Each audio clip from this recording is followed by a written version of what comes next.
ਜੀ। ਅਗਲੀ ਖਬਰ ਵੱਲ ਚਲੀਏ ਤੇ ਕੈਲੀਫੋਰਨੀਆ ਦੇ ਵਿੱਚ ਗੈਸ ਦੀ ਪ੍ਰਾਈਸਿਸ ਉੱਪਰ ਨੂੰ ਜਾ ਰਹੀ ਆ।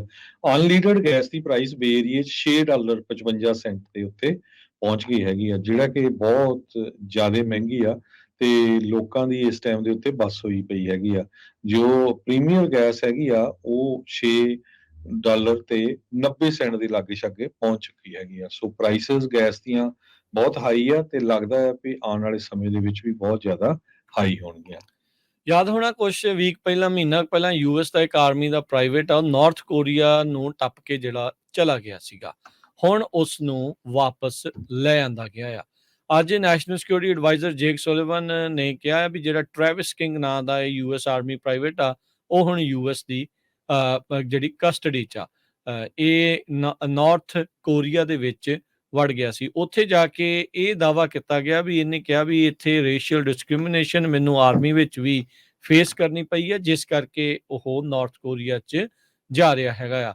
ਸੁਲਿਵਨ ਹੋਣਾ ਨੇ ਕਿਹਾ ਵੀ ਅਸੀਂ ਧੰਨਵਾਦ ਕਰਨਾ ਚਾਹੁੰਦੇ ਹਾਂ ਸਵੀਡਨ ਦੀ ਸਰਕਾਰ ਦਾ, ਉਹਨਾਂ ਨੇ ਉੱਥੇ ਡਿਪਲੋਮੈਟਿਕ ਰੋਲ ਅਦਾ ਕੀਤਾ ਤੇ ਜਿਹੜੇ ਯੂਐਸ ਦੀ ਪਾਵਰ ਆ ਉਸ ਨੂੰ ਉੱਥੇ ਉਹਨਾਂ ਨੇ ਪ੍ਰੋਟੈਕਟ ਕੀਤਾ, ਤੇ ਨਾਲ ਹੀ ਚਾਈਨਾ ਦੀ ਸਰਕਾਰ ਦਾ ਵੀ ਉਹਨਾਂ ਨੇ ਧੰਨਵਾਦ ਕੀਤਾ ਵੀ ਜਿਹੜਾ ਪ੍ਰਾਈਵੇਟ ਕਿੰਗ ਆ ਉਸ ਨੂੰ ਅਮਰੀਕਾ ਦੀ ਹਵਾਲਗਿਰੀ ਮਿਲੀ ਆ।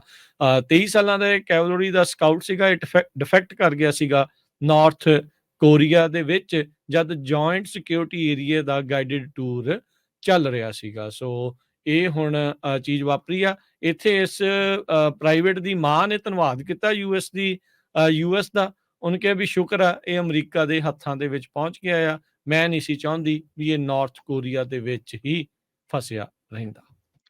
ਅਗਲੀ ਖਬਰ ਵੱਲ ਚਲੀਏ। ਕੈਲੀਫੋਰਨੀਆ ਦੇ ਗਵਰਨਰ ਨੂੰ ਰਿਪਲੇਸ ਕਰਨ ਦੇ ਲਈ ਉਹਨਾਂ ਦੇ ਹੀ ਜੋ ਇਸ ਟਾਈਮ ਦੇ ਉੱਤੇ ਐਜੂਕੇਸ਼ਨ ਫੀਲਡ ਦੇ ਵਿੱਚ ਟੌਪ ਦੀ ਪੋਜੀਸ਼ਨ ਤੇ ਹੈਗੇ ਆ, California superintendent of public instruction ਦੇ ਟੋਨੀ ਥਰਮੰਡ, ਉਹਨਾਂ ਨੇ ਅੱਜ ਅਨਾਉਂਸ ਕੀਤਾ ਆ ਵੀ ਉਹ ਗਵਰਨਰ ਦੀ ਇਲੈਕਸ਼ਨ ਲੜਨ ਜਾ ਰਹੇ ਹੈਗੇ ਆ। ਹਾਲਾਂਕਿ ਬਹੁਤ ਸਾਰੇ ਕੈਂਡੀਡੇਟ ਗਵਰਨਰ ਦੀ ਇਲੈਕਸ਼ਨ ਦੇ ਲਈ ਕੈਲੀਫੋਰਨੀਆ 'ਚ ਹੈਗੇ ਆ। ਹਾਈਐਸਟ ਐਜੂਕੇਸ਼ਨ ਆਫੀਸ਼ੀਅਲ ਕੈਲੀਫੋਰਨੀਆ ਦੇ ਵਿੱਚ ਆ, ਉਹਨਾਂ ਨੇ ਅੱਜ ਅਨਾਉਂਸ ਕੀਤਾ, ਕਹਿੰਦੇ ਵੀ ਮੇਰੀ ਕੈਂਪੇਨ ਕੱਲੀ ਇੱਕੋ ਹੀ ਪਰਸਨ ਦੇ ਦੁਆਲੇ ਹੈਗੀ ਆ।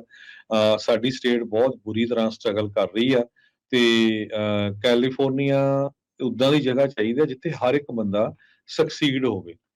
ਸੁਪਰਡੈਂਟ ਨੂੰ ਪਹਿਲਾਂ ਗਵਰਨਰ ਗੈਬਨ ਨਿਊਸਮ ਹੋਣਾ ਦੀ ਐਂਡੋਰਸਮੈਂਟ ਵੀ ਮਿਲੀ ਸੀ ਜਿਸ ਟਾਈਮ ਦੇ ਉੱਤੇ ਉਹ ਸੁਪਰਡੈਂਟ ਦੇ ਲਈ ਇਲੈਕਸ਼ਨ ਦੇ ਲਈ ਲੜੇ ਸੀ, ਪਰ ਹੁਣ ਉਹਨਾਂ ਨੇ ਕਿਹਾ ਆ ਵੀ ਮੈਂ ਉਹਨਾਂ ਦੇ ਅਗੇਂਸਟ ਜਾ ਰਿਹਾ ਹੈਗਾ। ਕਹਿੰਦੇ ਜੋ ਕੰਡੀਸ਼ਨ ਸਟੇਟ ਦੀ ਬਣੀ ਹੋਈ ਹੈਗੀ ਆ ਬਹੁਤ ਹੀ ਮਾੜੀ ਆ।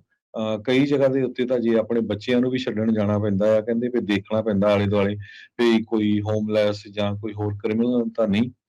ਸੋ ਕੰਡੀਸ਼ਨ ਜੋ ਕੈਲੀਫੋਰਨੀਆ ਸਟੇਟ ਦੀ ਆ, ਸਮੈਸ਼ ਗ੍ਰੈਬ ਨੂੰ ਲੈ ਕੇ ਅੱਜ ਇੱਕ ਹੋਰ ਸਟੋਰ ਵੀ ਬਹੁਤ ਲੁੱਟ ਹੋਇਆ ਸਦਰਨ ਕੈਲੀਫੋਰਨੀਆ 'ਚ, ਤੇ ਹੋਮਲੈਸਨੈਸ ਦੇ ਇਸ਼ੂ ਨੂੰ ਲੈ ਕੇ ਬਹੁਤ ਜਿਹੜੀ ਖਤਰਨਾਕ ਬਣੀ ਹੋਈ ਆ। ਤੇ ਇਸ ਵਾਰੀ ਜਿਹੜੇ ਗਵਰਨਰ ਆ ਉਹ ਬਿਲਕੁਲ ਤੱਤੇ ਪਾਣੀ ਦੇ ਵਿੱਚ ਹੈਗੇ ਆ। ਗਵਰਨਰ ਵੈਸੇ ਵੀ ਮੈਨੂੰ ਲੱਗਦਾ ਹਰਜੋਤ ਸਿੰਘ ਜੀ ਇਸ ਵਾਰ ਲੜ ਤਾਂ ਨਹੀਂ ਸਕਣਗੇ, ਰਿਪਲੇਸ ਤਾਂ ਹੋਣੀ ਆ ਕਿਉਂਕਿ 2 ਇਹਨਾਂ ਦੀਆਂ ਟਰਮਾਂ ਪੂਰੀਆਂ ਜਿਹੜੀਆਂ ਉਹ ਹੋਣ ਜਾ ਰਹੀਆਂ ਸ਼ਾਇਦ। ਸੋ ਇਹ ਹੁਣ ਦੇਖੋ ਉਹਨਾਂ ਦੀ ਥਾਂ ਤੇ ਆਉਂਦਾ ਕੌਣ ਹੈਗਾ।